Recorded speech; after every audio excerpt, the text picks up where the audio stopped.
All right, now we are learning, continuing the Dvar Malchut of the Rebbe, the royal speech, the royal words of the Rebbe, the King Moshiach. And we're talking about what Yaakov did. We're talking about a little bit different angle than what we're learning in Likutei Torah, but the same thing. Yaakov is trying to bring Mashiach. Mashiach is going to reveal the godliness in the physical world, how important every detail of this physical world is, how important every human being is, how important every moment of our life is, every place that we are, every deed that we do, how tremendously important it is. And Yaakov, that's what Yaakov took rocks and he made them into a house of God. And this he did, said the Rebbe, by self-sacrifice and total devotion and surrender and awareness to the Creator and his responsibility to the Creator.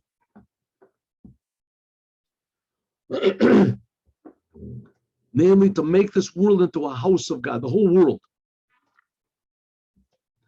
Because now, according to this, now we can understand the special power that Yaakov got when he went to Haran.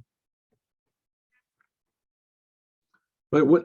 Again, Yaakov left Beersheba, the ideal place for a Jew to be in the days of Yaakov. Beersheba had already been fixed up by Abraham, by Yitzchak. There was peace with all the king, the ruler over there. It was a place of plenty. There were wells. There was water. There was, how do you say it?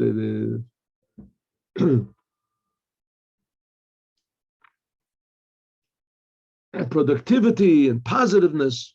Beersheba, wonderful place.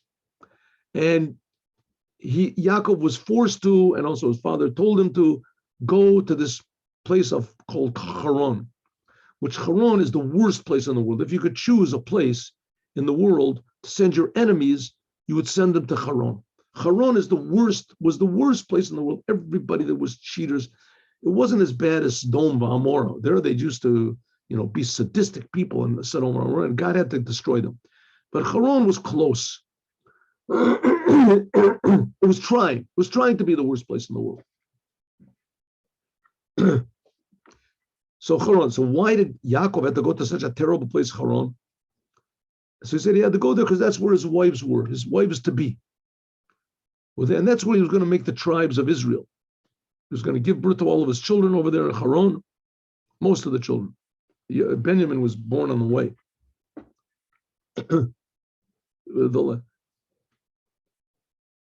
So he had a preparation. What was his preparation? Says Yaakov, before he went to Haran, he laid down to sleep and he took rocks and put them around his head, and he made these rocks into a monument. He said, this is going to be the house of God. And the Rebbe said, why did he take rocks and etc.? He said, because that's surrender to the Creator of the universe, a willingness to do anything that God wants. You have to be sure what God wants. That's why he went to this yeshiva to learn what to do, 14 years. And then afterwards, that's what he laid down to make his head and his body on the same level. To understand my head is the same thing as my body. It's here only to serve God. My thoughts, as superior as they are to my feet, nevertheless, in regarding serving God, is the same thing. They're just here to serve God. That's why he was able to make a house for God, to God's essence. According to this, now we can understand the tremendous power that Yaakov had before, when he came into this place, Haran. That because, Al Yado, that by means of this power, he had the ability to conquer all the concealment and negative things of Haran. In other words, his job was not just to hold his own, to not be affected negatively by the decadence and crookedness of Haran. No, his job was to transform it, as much as possible. Transform the evil of Haran. How would he transform it? He took his daughters out. He took the only good things that were there. He took them out. Even more. To actually unite the highest levels with the lowest levels, to reveal godliness in this terrible place. To reveal godliness, a soul, to reveal the soul in the body, to reveal the essence of godliness in the physical world. That's Yaakov's job. You read it, because this was accomplished by him going down into this terrible place, Haran. And therefore, Hamid Yaakov, Yud Beit Shvatim, that he stood up these 12 tribes, all the 12 tribes. His 12 sons became the 12 tribes, called Shiftei Yah, Shiftei, the tribes of God, specifically in this terrible place. Until it says that Yaakov mitato shlema, that his bed and his offspring were complete. Not like Abraham, that he had one bad son, Ishmael, and Yitzchak had a bad son, Eisav. All the sons of Yaakov were all pure. They were all pure, and they were born in the worst possible conditions. Although Sifan to include Sha'alpia, now according to this, we can understand what the rabbi is saying, mitasa shlema, that his bed was whole. It doesn't say that his offspring were wholesome. It says that his bed was whole. Why his bed? Because the bed is the lowest thing, right? The main thing is his children. What does he care about his bed? He says, no, that even his bed was holy. The Gama Mita, even his bed, the lowest level, everybody has a bed. Everything sleeps down. So goes to sleep. A bird makes up nasty. What's the big thing about a bed? It says even the physical things that he used were complete. Va'ad Yeterim is even more. Shagam b'matzav shechiva, even when he laid down on his bed, that then his head and his body says were equal. And then he revealed how it is that his bed is whole, complete revelation of the essence of God in this physical world, and even his bed. And that the highest and the lowest become equal. It's all creations of God. And this was specifically accomplished by him going into Haran, the lowest place possible. Maisa Avos, what Abraham, Isaac, and Jacob did, this gives us power. The ability to look at everything equally as a creation of God, and everything you have to do with it what God wants. With your brain, you think. With your hands, you do. Right? You have to, with your heart, you feel. But don't think that one is better than the other. They're just different. Basically, it's the same thing in the world. Right? The Jews are God's chosen people. Doesn't mean the Jews are better than anybody else. The Jews are just different. They have a different job. But every human being, actually or potentially, is holy. It's a creation of God. Everyone's a creation of God. They're just different from the Jews. Their job in the world is different than that of the Jews. But it doesn't mean that it's inferior. Just like the toes are not inferior to the head. It's just different jobs, different parts of you.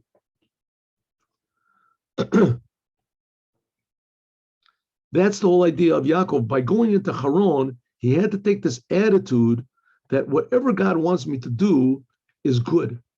Even if it means that God wants me to dig ditches or clean sewers, if that's really what God wants, then it's the same thing as being the greatest Rosh Hashiva and the leader of the Jewish people. If that's what God wants. In a way, Shalamata will be Mata Elokim Biado. So it says the word Mata means three things. It means very low, below. It means a bed, and it also means a staff. It says that when Moses went in to take the Jews out, that he took the Mata Elokim, he took the staff of God in his hand. The staff of Moses, by the way, is one of the things that says is in the Holy Temple. It was kept in the Holy of Holies, together with a bottle of the manna. And Sha'al Yado, that by means of the staff of Moses, which is the same word as Mata, as Mita, as bed, and Mata below, that by means of this Mata, he made all the miracles when he was in Egypt. Egypt is limitation. Shemina Meitzer Karoti Yodke, that through if through a narrow place, Egypt, this was the narrowest place in the world. It was the most closed up from godliness. That from this, and from a narrow place, like when we sound the shofar, we start from a narrow place, then on any b'mirchav, the answer is from a wide place. If we serve God, and when things are not good, then that's the main service of God. Then God answers us in a wide way. Okay, I mean, we still have to see this. That's one thing the Mashiach is going to bring, is the revelation of our faith. I mean, how many Jews were there? Jews were there, and also non-Jews. But let's just take the Jews first, that because they serve God in the time of the Spanish expulsion and the Portuguese expulsion, and the time of the Inquisitions, and the time where the church was just killing people right and left. And if you change the religion, they would let you go. And they said, no, I'm not changing my religion. And they died, and nobody even knows about it. No one knows where they're buried. Nobody cares, right? They have no idea, right? Stalin, how many people he killed? Millions of people, millions of Jews, Hasidim, religious people. He just killed them, shot them. Nobody even knows where they are, right? The wolves ate them up somewhere. They threw their bodies up. No one knows about their deeds. It's not written in any book. There's no sign of them whatsoever. But God knows about it. And Mashiach is going to reveal that each one of this people, each of the sacrifice of each person was essential. It was meaningful. It actually really accomplished something. That's what it means. There will be revealed the Merchav Atzmi, the essential revelation of God. From this narrow place where a person does something that he knows is right, and no one knows about it. It's not written in the paper. Nobody pats him on the back. And there's absolutely no, and he loses everything because of it. Right? He loses everything because of it. And because of that, right, it could be that for these type of things are what brings the biggest rewards. What's the reward? Not that I personally get a reward, that there's a revelation of God in the world. When is this going to happen? Mashiach is most of it's going to reveal. But Mashiach is here. Any second. The cave and since Shlemus Abura Shalamata, since that this revelation of godliness down here is brought about by the revelation of God, which is above any distinctions of up and down. So Peshitas Atzma is named the essence of God, which is the essence of every Jew. That's the essence of every Jew, is the essence of God. Or like it says, Yisro v'Kodesh Baruch Hu Chad, like it says, the Jews and God are one. That's the language of the Zohar. Let's see where this is, 1 second. 103. Zohar, right? Chelik Gimel.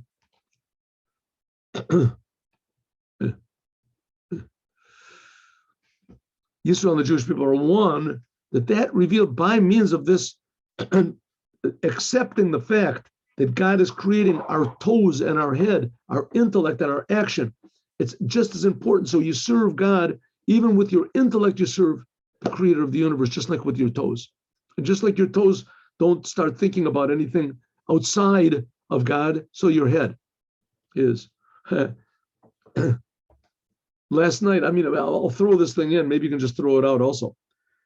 Somebody came and he had a big essay. He's learning philosophy, Jewish philosophy, in university. So he had this whole big treatise that somebody wrote about Spinoza and the outcomes of Spinoza.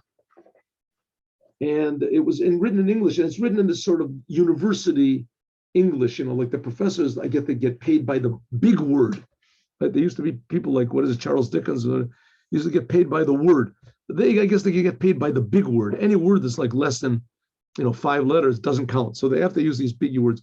As a result, anyway, he didn't understand anything. He couldn't understand the whole thing. So I read it. I was just astounded. I'll tell you the truth. I was just astounded. There were these thinkers, Mendelssohn and all these people. And these other thinkers that came afterwards, the Zionists and this and this. And they take like the words of Spinoza. That's like God. That's like Torah Shebichtav. That's like written Torah. What did he mean when he said this and what did this?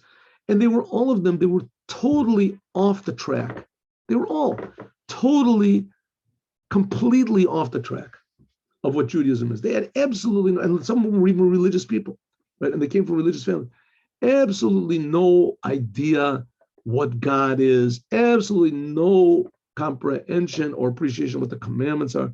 No, I'm not holding it against them. But the thing is, From that came out philosophy with schools. You have to get degrees, and hundreds of people are writing treatises and exactly this word and that word. What did he mean here and what did he mean there? How does this all come? By thinking that your head somehow or other is better than your feet. Right? God commands us to do things with our arms, with our feet, to put on tefillin, to keep Shabbat. But this guy, he's got a big head. He's a high IQ. And because of this, he is a very genius person. And therefore he uses his mind and he figures, my mind is God. I'll use my mind to figure. And because of that, he goes totally off of the track of what God is, what Judaism is, what life is, what meaning is, what the commandments are, what the goal of the world is, what the goal of Judaism is, what's the identity of a Jew, completely in left field. And there's some people that know, there's Spinoza, that this is true Judaism, this is a big genius. The reason we don't this because we don't understand his tremendous depth and his tremendous wisdom. This is a man, which is this, right? The falsity and I just don't have any words for it. But I guess that's because what can I do? I learned Hasidut, and I see how they explain what God is, and they don't throw anything out the door. They don't throw anything out, right? In order to go with these, if you follow your head, then you have to throw out all the commandments, and you have to throw out. That's the enemies of Judaism. What can we do? That's what Mashiach is going to fill the world with, the knowledge of God. Knowledge of God. Not he'll fill the world with knowledge, with understanding, with the knowledge of God.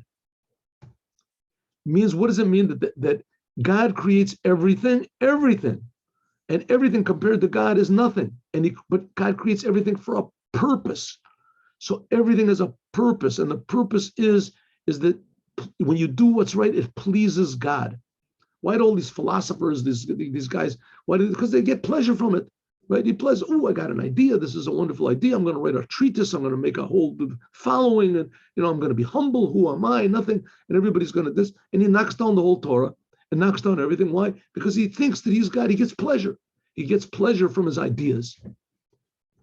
So it's okay. You can get pleasure, but you have to direct it in the right way. At least get pleasure in your ideas for truth. Okay, I don't want to go on this too long, but I'm just saying, if you think that your head is better than your feet, so you can come to this terrible error, the tremendous, terrible mistake that who knows how many souls were destroyed by this false philosophy, and how much intermarriage there was. I think these people themselves were intermarried. From these people, Buber and all these guys. Okay. Kevin, since Ikar of what is Yaakov, since the main service of Yaakov, Bacharon, Mesupers, which is told over here, was regarding to himself. Namely, what? That Yaakov revealed the unity of the soul and the body. Jacob, says his bed was whole. Hari Apuula Amora Tzarich Aliyot B'Shleimus Kam B'Nogei L'Olam. It wasn't enough just that Yaakov brought about completion in himself and revealed godliness in himself and united the soul with the body in himself and in his family. It has to be revealed in the physical world. When does that come? That comes next week. Next week, we learn that Yaakov meets up with Eisav. Vayishlach Yaakov malachim lefanav el Eisav achiv. He meets his brother Eisav. This is what, like 34 years, 34 years after he left Yitzchak, right? Eisav said, I'm going to kill him. 34 years later, they meet up. He worked for this 20 years. He worked for Lavan 20 years, and 14 years, it says he was in learning Torah by Shem ben Aver. So 34 years, finally, Yaakov has established a family. He has all these experiences. He went through Lavan. He managed to, as much as possible, refine Lavan. And next week, he meets up with Eisav. Eisav is the land of Seir, Sdei Adom. This is talking about mainly about refining the world. Eisav is the world by means of Yaakov. Excuse me. It's explained in Chassidus that Yaakov is the thing of tikkun. Yaakov is this aspect of God which is called harmony, fixing up. How do you say? Working properly. Eisav is the level of tohu. Eisav is what we call egotism, confusion, disorder. Disorder. Yaakov sent angels to Eisav. Kevin says that's going to be next week. Angels, messengers to Eisav, because he thought that Eisav is his brother, that he had already refined himself, that Eisav caught on, he revealed what was going on, and that Eisav stopped being evil, he stopped being selfish, he stopped this thing of confusion and destruction, and that Eisav fixed himself up. It could be there could be these tremendous vessels, these tremendous lights, godliness, which was in the source of Eisav, into the vessels that's in the vessels of Tohu in Eisav. That you could make all these things coming back, that the lights, again, let me translate, that the lights, the tremendous spiritual potential of confusion that is in Eisav could be united with the lights and the vessels of Tikkun of Yaakov. This is the complete refinement of the physical world. Let's just take a simple way. But Yaakov was he was a spiritual guy. He was spiritual. He was interested in making the Jewish people, and he was spiritual. True, Yaakov, Lavan tricked him into working with the sheep, and he was an excellent shepherd, and he didn't go to sleep, and he had tremendous responsibility. But still, what is a shepherd? A shepherd is a person that's removed from the world. He watches the sheep. He's rather than know the wolves come and eat them up, that the sheep's found the proper place of grazing, but he's not really involved in the world. There's no big surprises, and he doesn't have to deal with. He was removed from Lavan. Lavan wasn't tricking him anymore. He was that's true. He had his wives, he had his children, but he was removed from the world. Eisav was removed from God. Eisav was only world. He had nothing to do with spirituality and being removed and being in the fields with the sheep. He was murdering and raping and stealing and destroying Eisav and leading and going and a world in the world. Eisav was totally in the world. Okay, to be totally in the world is not a good thing. To be totally spiritual is also not a good thing. God didn't create this world so that we should remove ourselves from it. God wants us to use this world to make, a holy temple, like we saw in the beginning, to take the rocks and make him into a holy temple. So the way to do this, but Yaakov, he really couldn't do it. Yaakov couldn't do it. Yaakov was too spiritual, too connected to the truth. He couldn't deal with all these lies. So that's what Eisav, yes, he could do. He was involved in the world, but Eisav had no values. He had no morals. So to unite the two of them together, that's what he wanted. Yeterim is even more.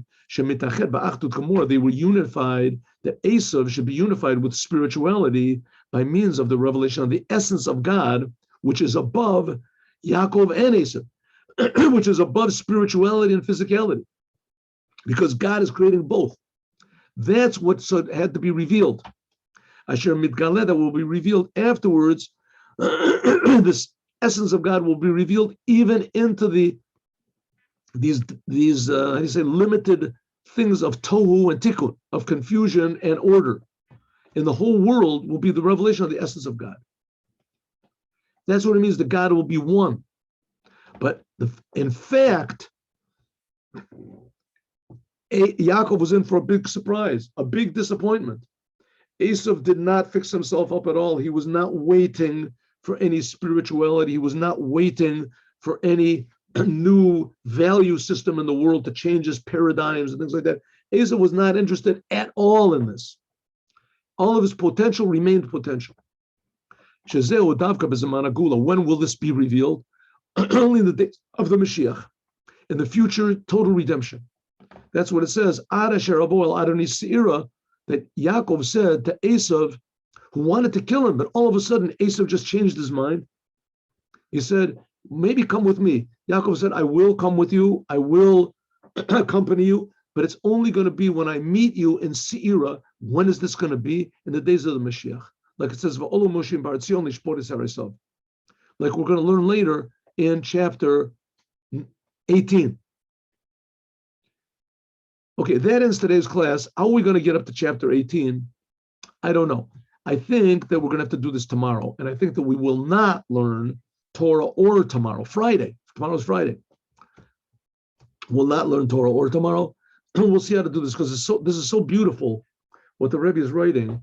And it's so novel. And it's so true. It's so necessary. And this is really the only combatant to all these other philosophers and philosophies and approaches to the world, these false ones that I just mentioned before, that I sort of regret even mentioning them. But this is the antidote to all of the meaninglessness and confusion in the world. So that's what we'll learn tomorrow. We'll see if we have this. Okay, wonderful. Let's learn the Yom Yom. Yom Yom Chabad.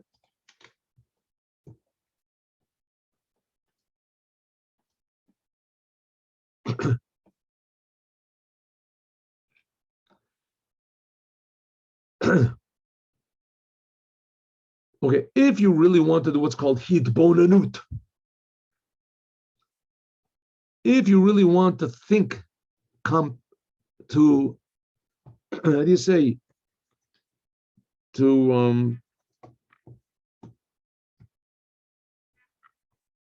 think deeply into what God is, especially, so first of all, you have to get rid of your connection to the world, at least temporarily.